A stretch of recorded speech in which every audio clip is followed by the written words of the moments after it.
Okay, today's video I want to bring up a point about shield walls. I read an article a while ago where someone was complaining about the realism of The Last Kingdom, starring Alexander Draymond, the Netflix series. I'm pretty sure you history buffs out there have watched it, and it's actually pretty accurate for the compared to everything that Hollywood or anybody else releases on history. But today we're just going to talk about shield walls. Now, he complained that the Danish army, in the first episode, should not have been able to make what he called a Testudo formation. And if I recall correctly, he gave 3 reasons why. One, he gave the fact that a raiding army would not have the ability to, or discipline, to hold such a formation. The other thing he complained about was that they had never read a Roman manuscript, so they wouldn't know how to make the formation in the first place. And the third thing that he pointed out was that some people used the evidence that a Frankish, I believe it was a Frankish monk, wrote in a book, or a chronicle, as they were called at the time, wrote in a chronicle in Paris in 886 that a raiding Danish army attacked them, excuse me, and that they were in Testudo formation approaching the city of Paris. And he said, well, the only reason that this Frankish man wrote this was because he didn't know what a Testudo formation was. Therefore, he was improperly translating whatever formation they were making as a Testudo formation. So, to attack each of the 3 things he said, firstly, lacking the discipline to do so. Yes, I understand his point. A raiding party probably would not have the discipline to hold such a formation and retreat and go forward and know how to use it to full effectiveness. However, in 886, that was an army attacking Paris. This was not a raiding party. This was a full-fledged army of Northmen coming to get all the booty they could from the city. Most of them, by this period, had already been mercenaries in other places. They had fought civil wars amongst themselves. Some of them had probably raided the Mediterranean with Bjorn Ironside. Some of them had probably raided Ireland with Ivar the Boneless and Guthrum. They had a whole lot of experience under their belt. Their profession was fighting. Their main source of income came from using their swords and their spears and their bows as for warfare. Now, if you're a raider and you only do this occasionally, your main source of income is from farming or from fishing. And, you know, you go on a raid, you get some booty, but it's much more profitable for you to just plant your crops, wait for them to grow, and trade or sell your crops. But if you're a professional army, or you're a mercenary, this is your main source of income. So you're going to have much more experience, and you are going to have a lot more discipline, because it takes both those things to win battles and win wars. So my argument against his would be, yes, these people who were approaching the city would definitely have the discipline to do so. And in the show, this is part of the Great Heathen Army, as far as I know, and they were indeed a professional fighting force that came there not to raid. They came for conquest. They came to take part of what is now England away from the Saxons, or who were taking it from the Britons, or away from the Britons who still live in that area. So, no, this was a professional army, both in the show and in real life. The second problem I had with this complaint about them never having read a Roman manuscript, so they wouldn't be able to overlap their shields. Well, okay, I'll give them that argument. Maybe they had, maybe they hadn't. Let's say they didn't read a Roman manuscript.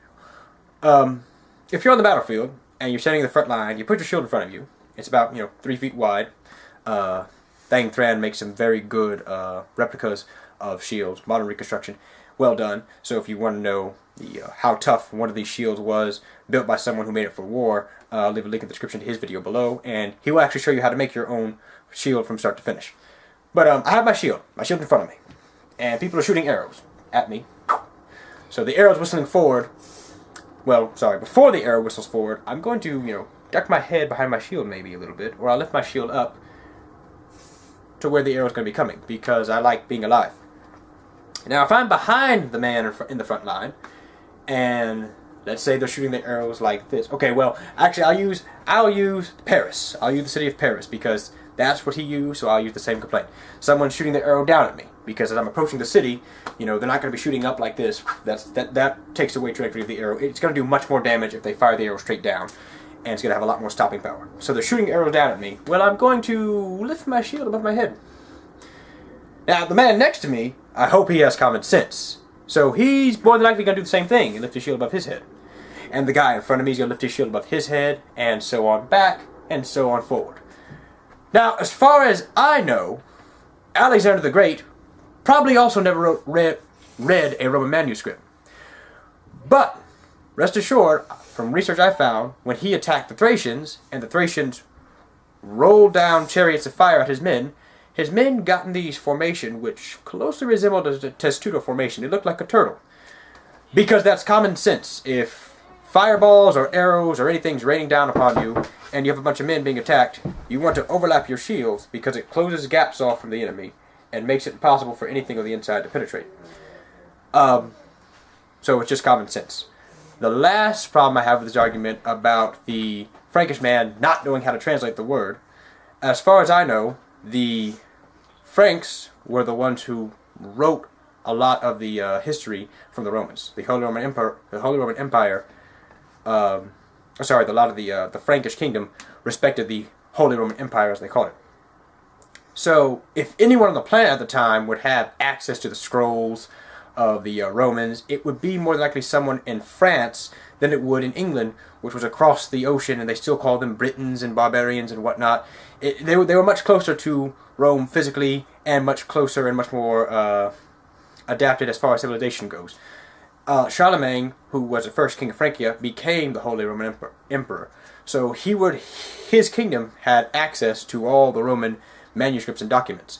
So that's the last part about the argument. And the initial one, like I said before, it's just common sense for you to put your shield up and for the guys in front to keep their shields forward like this, because it's safety for you. If the guy in front of me has his shield up, he's wearing 3 layers of armor. He's got his chainmail, and underneath that he has his gambeson, if he can afford it, and he also has his regular clothing on.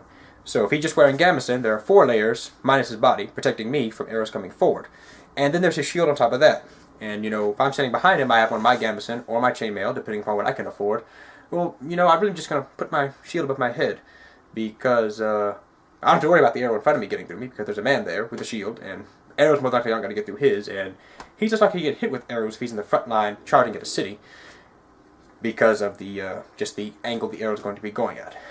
So, yes, common sense.